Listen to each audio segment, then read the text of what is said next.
Chapter 4. The pueblo's name was Huicu. The Spanish named it Cibola. It was a large complex that belonged to the Zuni people.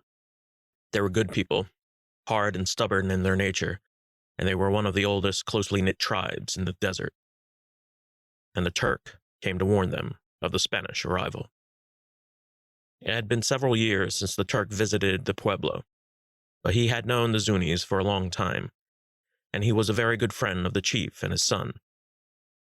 However, when he entered the far side of the pueblo people welcomed the Turk with indifferent stares. Most of them had simply not remembered him. The Turk warned the Zuni priest and elder leaders and pointed to the gray sky, but the Zuni simply did not understand. After some time, the Zuni spoke with their shaman. When the shaman approached the Turk and listened to his story, he dismissed his claims. Angered by this, the Turk pointed again to the dark cloud over the horizon, but the shaman merely pointed back to the sun. Throughout the afternoon, the Turk spoke to every soul, but all seemed lost in translation, for the Turk's language was a heavy dialect, and much what he said went untranslated and misunderstood. The Turk then demanded the Zunis to meet with their chief.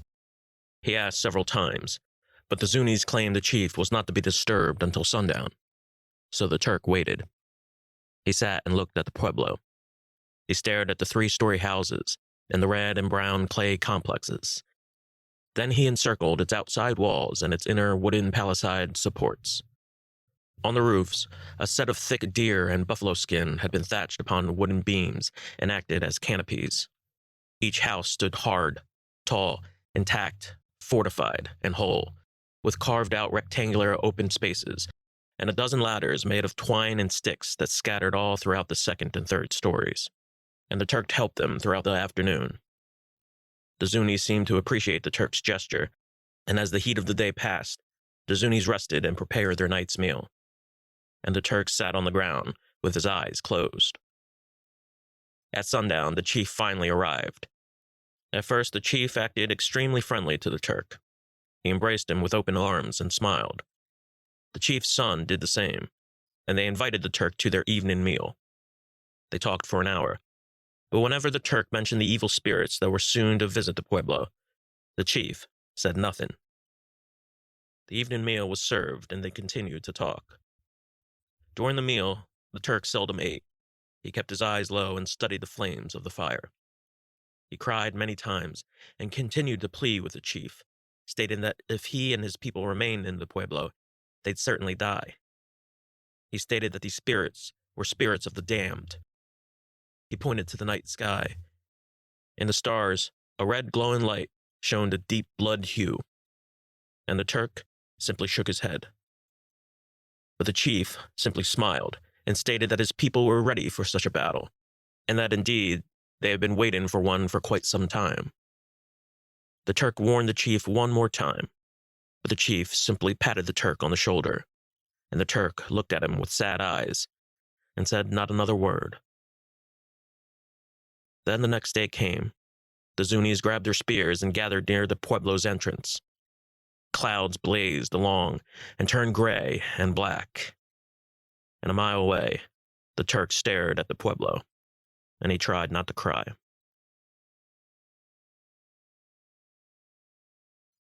Cibola. We finally reached it. The more I thought, the more it felt like Carimaca. Coronado ordered us to go forth. We rushed, and our horses crashed into each other. The other men raced on foot and caught up soon after. We stood still. We could have died, because what we saw was a mere pueblo. Rock and stone, wood and clay. We saw no gold. We saw no golden glow, no golden walls or turquoise-studded doors or wise men to greet us. My men looked on in dismay, and the closer we got, the more horrible the reality. This was Gran Cibola, a poor pueblo in the sand. That's all it was. Cardenas's men cursed and shouted their insults. Even the scribes had yelled and hollered. It was all directed towards Marcos. What the hell is this? These are farms. We didn't leave Spain to conquer farms. Damn him. Damn that fucking priest to hell. These are the cities? Marcos, are these your cities? Marcos simply closed his eyes and quivered, and the cursing continued. Cardenas did not refrain, nor did he reprimand his men for their behavior. He just looked out and smeared the dust away from his face. My own men kept silent. Bernardo, the Diaz brothers, the blacksmiths, Julio, and all the others hid their quiet rage. I saw it fester, stir, and boil. Coronado came to the spot, and for the longest time, all he did was stare blankly at the pueblo. The other captains consulted him and offered their opinions, but most of them knew that Coronado would simply follow the protocol of assembly. He dismounted from his horse and walked in a long circle with his head hung down. Castañeda followed him. He asked for any order of any kind. Coronado simply shook his head and walked away. We stayed at attention. My men readied their swords, and I told them to relax until an order was given. Much more commotion broke out as the irritated men pointed and muttered. Then Coronado ordered the scribes to bring him the correct documents. When they returned, Coronado read them over in haste and handed the documents over to Castañeda, who then handed them to Cardenas. Coronado cleared his throat and stammered, trying to find the right words. Cardenas and I stood puzzled. Coronado stammered again.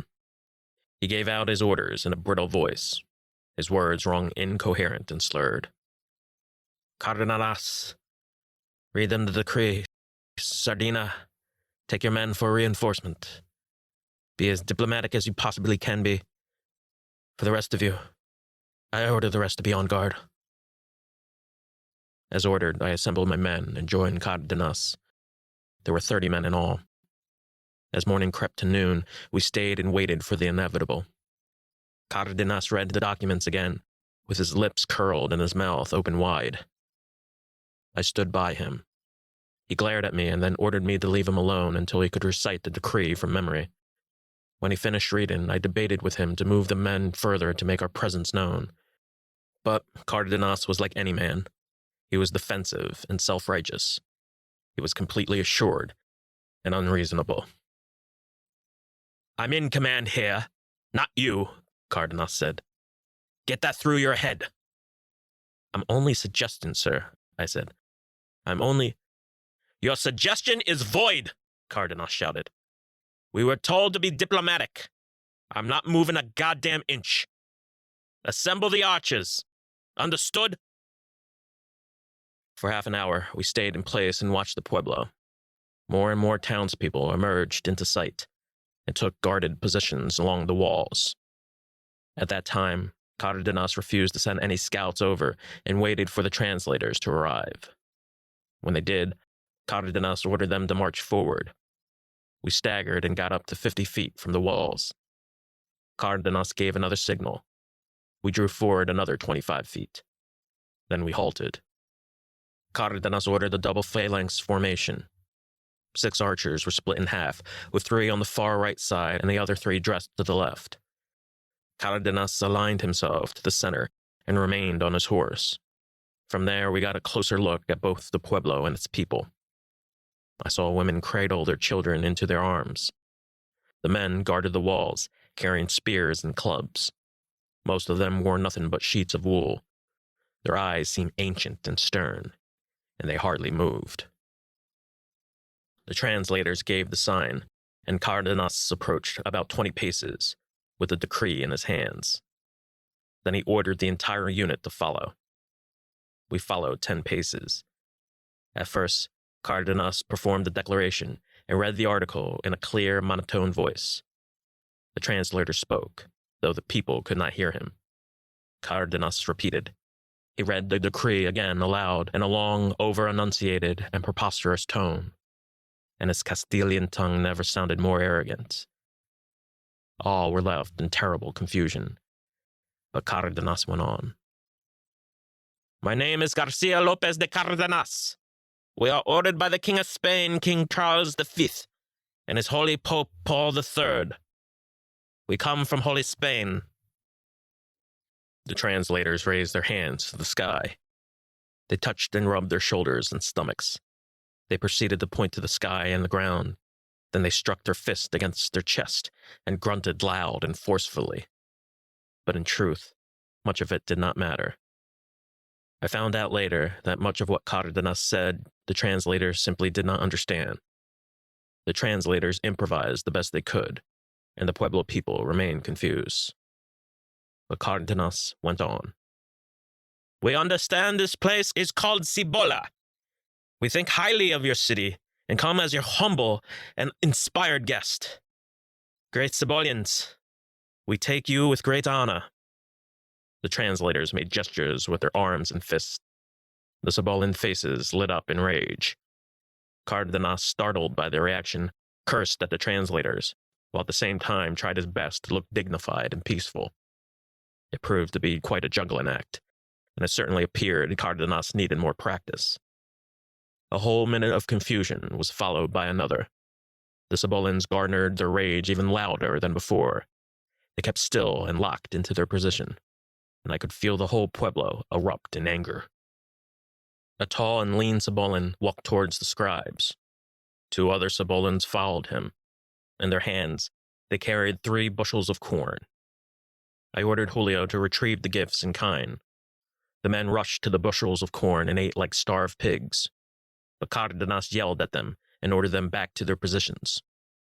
Then Cardenas improvised and quickly ordered the men to find something of value and bring it forward. They scrambled in haste. I ordered my men to search through the caravan. About 2 minutes later, I shouted at them to stop and return, but to my dismay, all the men found were a few wolfskins and deer hides. Cardenas ordered them to be brought forward. He looked at the skins with some reservation, and the translation continued. The slaves walked up and handed the hides over to one of the Cibolans, and Cardenas went on. We too show you gifts of gratitude, and we will show you love and solidarity as long as we remain your humble friends. Then Cardenas nodded. He nodded because he knew what the rest of the decree entailed, the unyielding truth of true conquest and absolute justified dominion. He went on.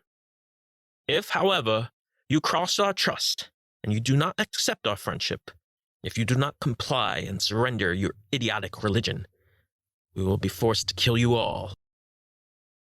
I looked to the translators on the Cibolan side. They neither moved nor spoke a single word. We will burn your village. We will enslave you and take all your women for ourselves. We will... The translation stopped. Cardenas folded the scroll back in place. Then he turned to me and whispered, Do you think they understand? I didn't answer. The Cibolans stood quietly. Some of them yawned. Others spat to the ground and looked away. Cardenas turned to the translators. Do they all understand? They stood silent. They neither confirmed nor denied. Then the chief of the pueblo came into view. He was a large man with a round stomach. His son stood close to his side, and as they walked towards the entrance of the walls with hides that we had brought them, they walked further and stopped. Then the chief spoke out, and the translators and scribes turned back to Cardenas. They say they know who we are, said one translator. Then the chief took a wolf skin, tossed it to the ground, and walked away. At that point, I thought for sure Cardenas would order an attack. But when I looked at him, he smiled and shook his head. Now's not the time. Withdraw your men, Sardina. I let out a sigh. Then I gave my men the signal. We retreated back east to camp. I heard our metal clang off in succession. We moved at an awkward pace. I turned back and heard the pueblo cheer and shriek. It was a jovial sound of laughter, and it was obvious that they were mocking us. I kept my horse steady and looked to my men. The sudden withdrawal caught them by surprise, and they turned their heads back many times. I assured them that this withdrawal was temporary, but I was soon running out of excuses and rationalizations. And rather than quarrel with Cardenas, I kept quiet and drove my horse harder through the bush. As we reached camp, I saw men gather sticks for the night's fire. At the time, only half of the men were there. The other men arrived towards dusk. Tovar's men joined my men soon after. Over towards the edge of the camp, Coronado and Castaneda sat on their horses and peered over to the pueblo. Coronado then sent half a dozen scouts and scribes back to the pueblo. An hour went by, then another. There were no reports of any kind. I walked around the fires. The men whispered and shouted. "They're not back? They must have seen something." "Cardenas said there were only walls." "Only walls? What kind of city only has walls?" "They must know how to guard their gold." "Marcos didn't get this far. He couldn't have." "Why are we waiting? What's the point?" "Coronado's a fool. We should be there by now." "Where are these damn scouts?" I joined Tovar at his fire. Our words were few. "Whether we find gold or not, Marcos is certainly a special man," said Tovar. "Why? What makes him so special?" I asked. "Only a truly insane man would travel this far. Marcos did it twice. Any man with any intelligence would have deserted this place a long time ago." "He's a monk for a reason," I said. "Marcos is a good monk," said Tovar. "I will not argue that fact. He stays with his insanity, and we've been following it for a long time." I returned to my men. I felt the tension radiating from their foreheads. They growled and shouted at each other, but the only man to speak to me directly was Bernardo. There was much fear in his face, and he stammered like a frightened child. "Captain Sardina?" "Yes, Bernardo." "May I have a word?" "Yes." I'm vexed, Captain. My mind races. I can't stop. I just have so many questions." "What are they, Bernardo?" "Why did Cardenas retreat? We could have taken them. We could have taken them all." "It was his decision." "Yes, but it was a terrible one. Why did he hesitate? We read them the decree. They accepted the terms. Did they not? And we turn our backs?" "Too many questions, Bernardo." I apologize, Captain Sardina, but I have to ask them. This is too upsetting. We've come too far." "Yes, we have." "What is this Cibola? Why is it so small?" "Carimaco was small." "Was it smaller than what we saw today?" "No, but you must remember." A howl of a wolf broke my concentration. It came clear and loud. I looked all about the sky and waited for another howl, another cry in the darkness, but all fell back to silence. Then I ended the conversation. "Tend to your wife, Bernardo," I said. "Why?" "Just go." "Yes, Captain." I stared and watched the stars gather in the sky. And all that time, all I thought about was Peru and Carimaca. I thought about that night, the night we waited in the square, the night Atahualpa tested our patience, how we fretted and feared, how we could only think about what we would do in the morning. This night felt very much the same. But Coronado wasn't Pizarro. I knew that from the very second I saw him. This time it would be different. Though I still did not know Coronado's endgame. I doubt if he knew either. And with that hellish thought embedded in my mind, I started to think of all the things I simply did not know. I didn't know if Marcos was telling the truth. I didn't know whether we would find gold. I didn't even know what month it was. But the only thing I knew for certain was that there was going to be a battle in the morning. I sat for another hour as thought after thought teemed inside my mind. Then I got up again and encircled the camp. I noticed a distinctive hum. At first, it sounded like a swarm of bees. Then it came in and pulsed and slushed like the waves of the ocean. Then I heard the screams. And a slew of spears flew above my head. The natives shrieked and hollered with high-pitched squeals. Some of them flew themselves up towards the air, and as they fell to the ground, we promptly slashed them and hacked at their limbs. The rest threw stones and fought with clubs. The archers mounted their crossbows and fired. The natives ran and fled back to the bush and disappeared through the night. Ahead, I saw a horse stumble with a spear lodged in its neck. A minute later, the horse collapsed and died. The ambush had ceased moments later. We stayed on guard for the remaining time. No one slept. No one could. And when dawn broke, I knew exactly what would happen. The next day, Coronado assembled his captains. And once the captains received their specific orders, they led their men down the hill. The march lasted a mile. A surging wind rolled in, and the sun died in the clouds. The cavalry led and struck their colors. They drew their flags and sounded their drums and trumpets in formal procession. Then they headed east and marched their way to the pueblo. At the head of the line were the priests and the scribes. Marcos and Brother Luis stood at the very helm of the line. They swung lanterns of incense to and fro, and the smoke tumbled in thick streams of black and gray. Behind them stood the infantry. The men were both young and middle age. Tovar's men and Cardenas's men held the right flank, while Juan Saldivar and Villanuevo's men held the left flank.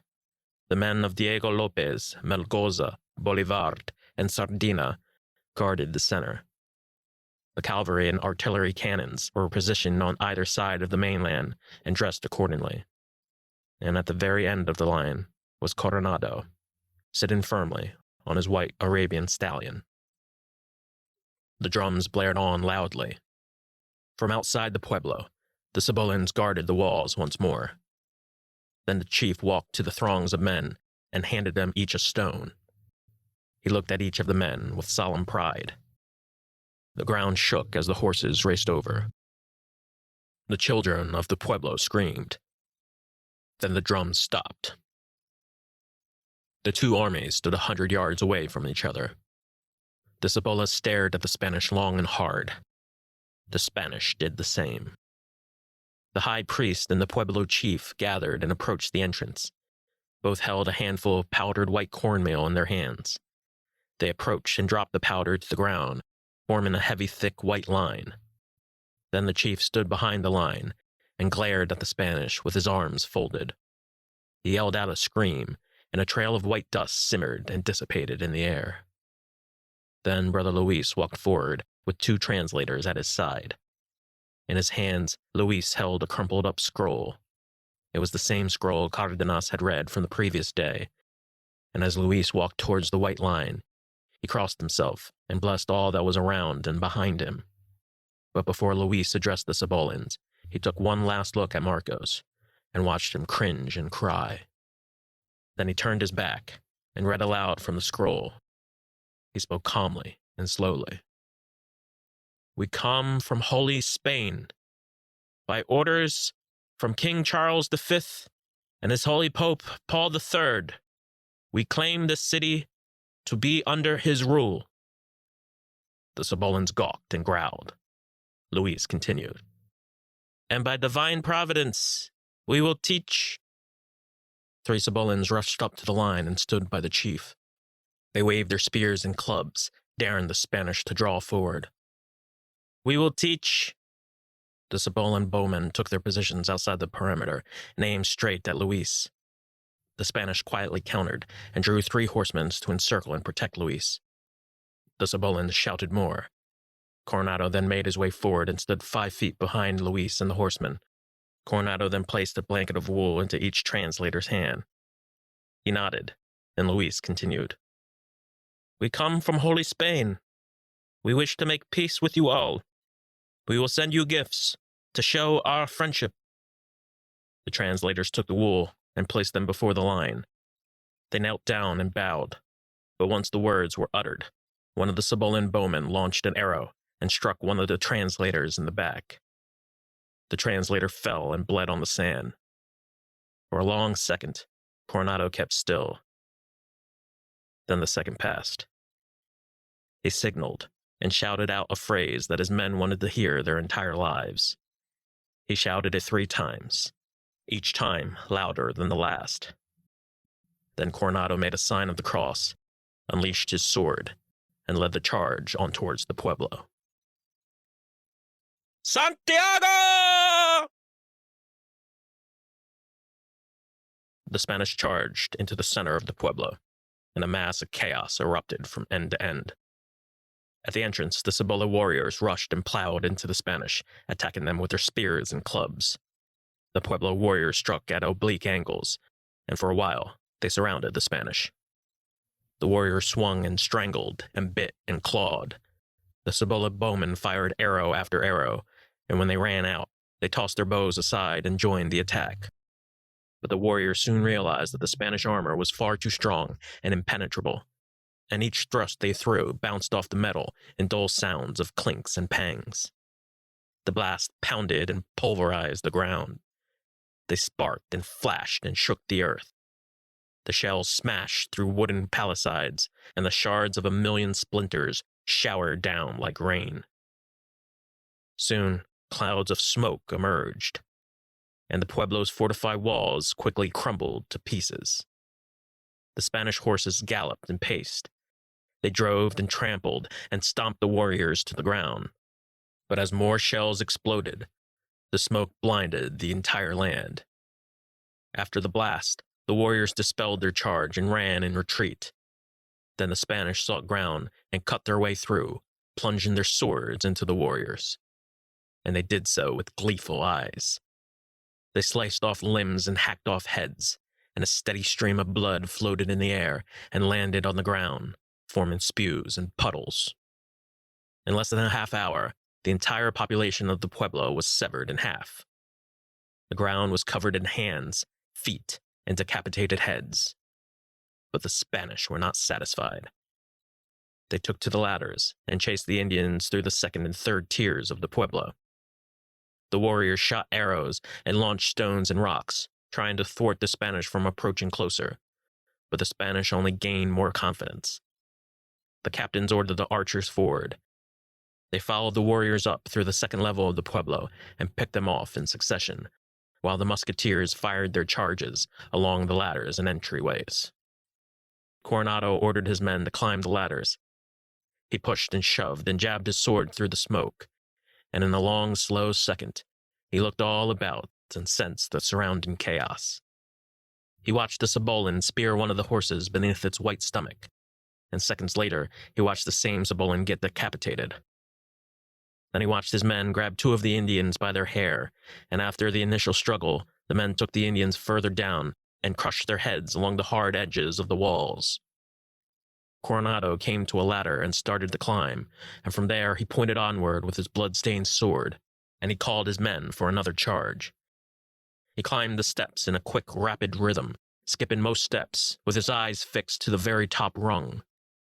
His men followed. He climbed halfway to the top, but before Coronado reached the top, 5 warriors gathered at the base of the ladder and swayed it back and forth. One warrior grabbed hold of Coronado's boot, and Coronado swung his sword and slashed the warrior across his face. He yelled once more for his men, but as Coronado reached the top step, a flying rock struck him square in the head. He stumbled, and the ladder gave way. Then he fell 15 feet straight down and landed on his back. A dozen warriors screamed to him and pelted him with stones, but Cardenas and Castañeda immediately laid on top of them and acted as human shields, and protected their superior until the very last rock was thrown. When the Spanish saw what happened to Coronado, they regrouped and attacked again. Tovar led the charge up the platform. He looked across and up above. He ignited the torch and gathered the remaining men up the platform. Then he screamed out his orders. "Torch them! Torch them all!" The archers dipped their arrows in flames and fired away at the upper dwellings and to the piles of hay below. And once again, smoke rose up to the top of the pueblo, and the cannons fired more rounds. But then, all had stopped. More minutes passed. In the silence, all that was heard were grunts and aches. By a tiny crevice, 30 warriors crouched and waited. Some of the Spanish spotted them and fired, but the warriors managed to disappear into the smoke. The Spanish waited. They stood in soot and smoke. They looked at each other and back to the walls. Then a native dashed through a passway, and through the smoke, one of the warriors yelled out a battle cry, and 24 more warriors ran through the smoke and screamed, with spears in their hands. We killed all that was in sight. We did many times over. The fog dipped, the smoke swirled, but I could still see my men's faces. Their sweaty, dirty faces were smeared with sweat and blood. They possessed the same demonic spirit of years past, and I saw it in all of them. I saw it in the way they jammed and pounded and thrusted their swords through the heaps of Indian flesh. And I knew I had possessed the same undeniable feeling they had. It looked like they were starving. They were starving for blood and vengeance. They embraced the terror before them. They felt all too justified.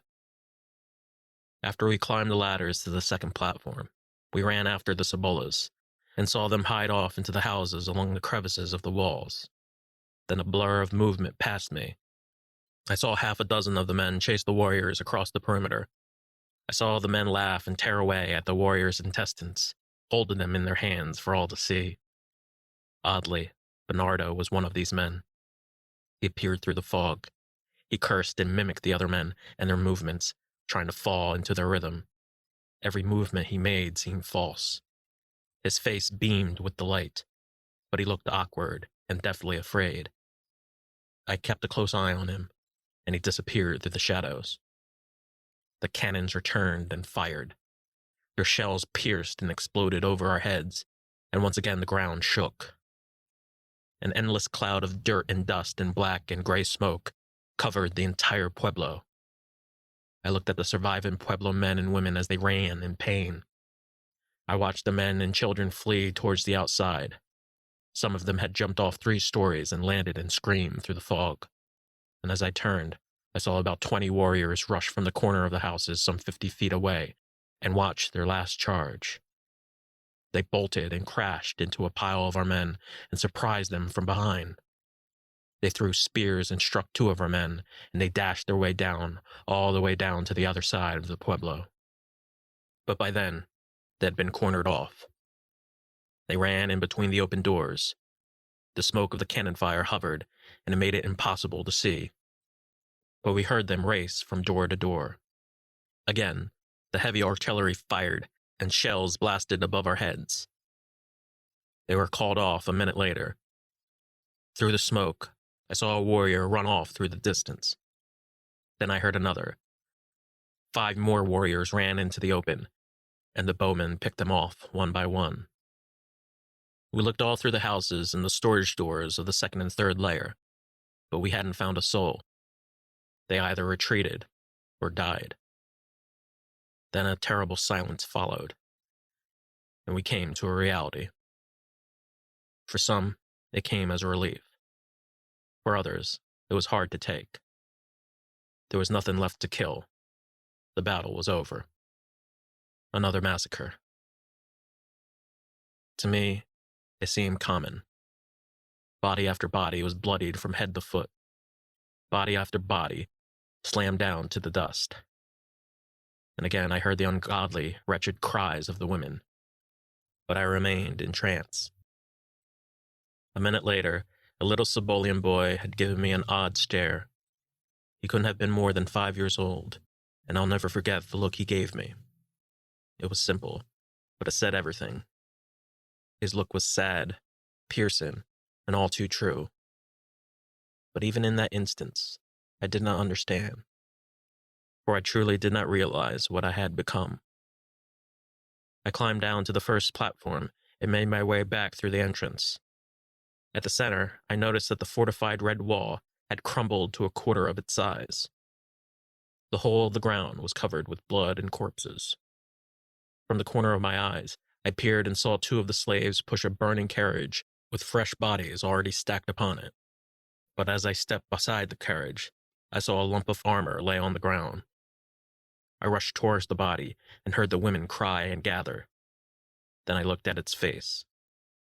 An arrow had lodged into Bernardo's eye, and his entire face had been stained with blood. The tip of the arrow emerged from the other side of his head, and the blood oozed and poured out. His face was pale and felt like cold rubber. He had one eye open. His other eye was completely shut.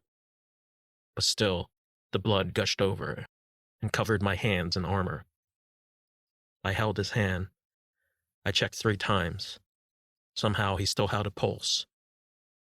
I crossed myself and tried to pray, but no words came to me.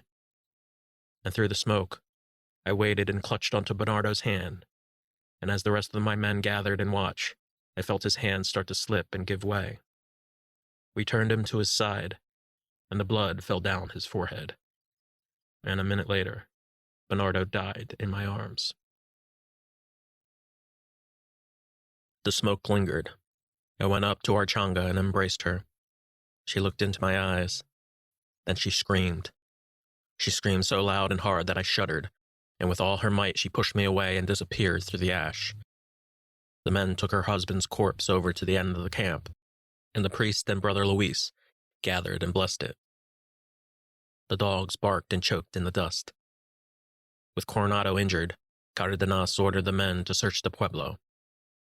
This god-awful city, as Marco had claimed, was finally ours to take. So we did. For the remainder of the day, we searched the entire pueblo. Gold was on our minds, and nothing else. And our entire lives depended on what we would find. We searched through and rushed. We searched through windows. We searched through the straw. We searched through the piles of maize. We searched the outside perimeter. We searched the inside. We searched through the hot ash and soot, and we ran into each other. We prayed no prayers. We said no words. There was gold, the want, and nothing else. All the men wanted was to hold it in their hands so the whole world would know, just as I did, so long ago. But we found no gold. We didn't find an ounce. We uncorked every lid. We slashed basket after basket. We only found beans and corn. We searched harder. We reached the top of the pueblo and found more burnt bodies. And before we made it back down, some of the men vomited from the smell. From there, we found several pots, but every one was empty. We found nothing. No gold. None whatsoever. And after another hour of searching, the men came back to the entrance. Their faces grew pale and listless. It was as if their souls were taken from them. But as the silence took over, I saw the rage begin to build, and I watched it grow to a boil. One man took a corpse by its head and screamed into its mouth. "Where did you hide it? Where?" Other men did the same. They screamed and shrieked and repeated. The rage dictated the rest of the day, and Marcos became its prime center. Marcos scrambled and looked for a place to hide. There wasn't any. He looked lost and deranged. He looked small and frightened. Brother Luis prayed for forgiveness, yet he prayed alone. The crowd gathered. In seconds, they surrounded Marcos. They swung their swords and screamed for his execution. "You're a fraud, Marcos! You're a fraud of a friar! You goddamn son of a bitch! This is what you saw? Clay and dirt? Clay and fucking dirt! Did they tell you to lie in the seminary? What else did they teach you?" Shouts exploded. Cannons fired, and the men raced and chased Marcos throughout the pueblo. They grabbed hold of his robe and tore it from the seams, but somehow Marcos wiggled his way to safety and ran to a higher ground, and again the men chased after him. "Kill that bastard! Kill that fucking priest! Cut that bastard open! Quarter him! Quarter him limb by limb! You're gonna die, you little man! Yes, you are! Hang him! Hang him now! Fraud! Fraud!" Upon the second level of the pueblo, Marcos found a tiny crevice and hid inside of it. He waited and prayed. Minutes later, the crowd found him, and again, Marcos ran. They threw pots and stones that smashed against the walls. Stones pelted his entire body, and Marcos fell to his knees. His face was smeared with blood and dirt. The crowd captured Marcos and ushered him to Coronado's tent. Tovar then ordered all the captains to gain control of the men and cease the riot. But all knew that it was ultimately Coronado's decision. And being that he was injured and unresponsive, they knew they had to wait. Marcos was chained and held under arrest, but it did not matter. It wasn't enough. The crowd wanted blood. They wanted his head on a plate. They shouted more insults at him. They yelled the chant of fraud over and over again, and nothing on earth could keep the men from swearing. But Coronado lay asleep. His head was wrapped in bandages. He could barely move a finger. The captains all consulted him and stated the obvious, but Coronado remained unresponsive. Then Castaneda approached and spoke to him in Latin, and as he did, we were stunned to see Coronado finally open his eyes. He arched his back and sat up and stared. His servants brought him wine. We all gathered around him, like Christ at the Last Supper, and we waited for our orders. "Sir, this is your decision," said Castaneda. "What shall we do with Marcos?" Then Coronado whispered into Castaneda's ear. "He needs another hour," said Castaneda. The words were slurred and understood, so we left the tent and waited. I was in between the crowd and the captains. I looked for Tovar and saw him smoke and share a pipe with one of the Indian allies. I gave him a look, but it was not returned. I returned to the crowd. They were exhausted. Their voices had cracked. Their sad faces were stamped with a permanent cringe of despair. And as they stared, they seemed to be in search of another grand mantra to cling to. "Hang him! Hang him now!" seemed the best they could offer. I came near Cardenas and Castaneda. They were so engrossed in their conversation that they didn't notice me. They wanted Marcos dead. They spoke of no alternative. A cock crowed, and the hour was over.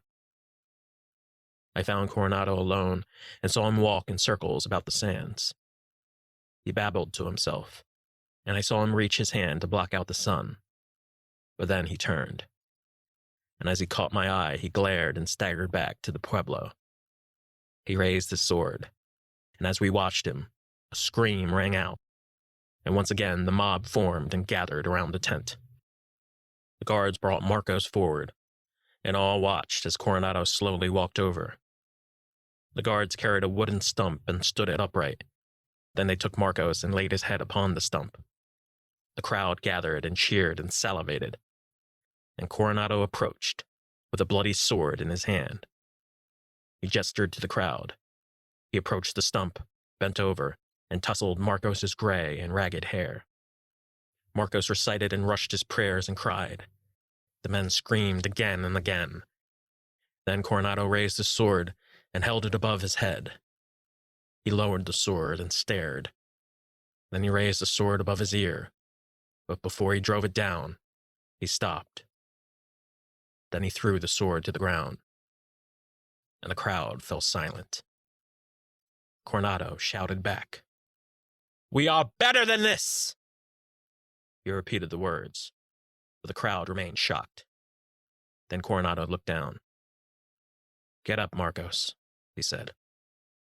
Marcos groveled at Coronado's waist, but Coronado merely pointed back west, in the direction of the fading sun. "Leave, Fray Marcos. Leave now." Then Coronado slowly turned his back and returned to his tent. The captains followed, but I stayed. I watched Marcos disappear back into the desert, with his head hung down, still shocked that he was alive. The crowd continued to curse at him, but their roars had dissipated. I watched Marcos for the longest time as he exited the pueblo. I continued to stare back into the desert, and I heard Marcos sob. He sounded like a widow. He might as well have been dead. It would have been easier for him. I watched his body get smaller and smaller as he walked away, and after another minute, I had lost sight of him forever. For 2 days, Marcos trekked alone, and for 3 more months, he remained in the desert. In the back of his mind, he thought of his final days on Earth. Even if he survived to reach back to Compostela, he knew he would live his entire life in shame. But somehow, he accepted the terms. He felt pain all throughout his body. He groveled and tried to reach for something. He cried and trembled, though there was nothing there. There was nothing but sand. And as the days passed, Marcos fell into his horrible dreams. At night, many demons arose from the ground and haunted him. They came to him in voices and also in the flesh. And at noon of each day, he met with the Antichrist and did battle. He screamed and shrieked and sulked in sorrow. And as the Turk looked back from the valley beyond, he saw Marcos continue to wage his daily holy war for his soul. He stared and studied him, but he neither grinned nor laughed. Instead, he looked back at the Pueblo, and the Turk glared at the other devils of the desert, the ones who still remained.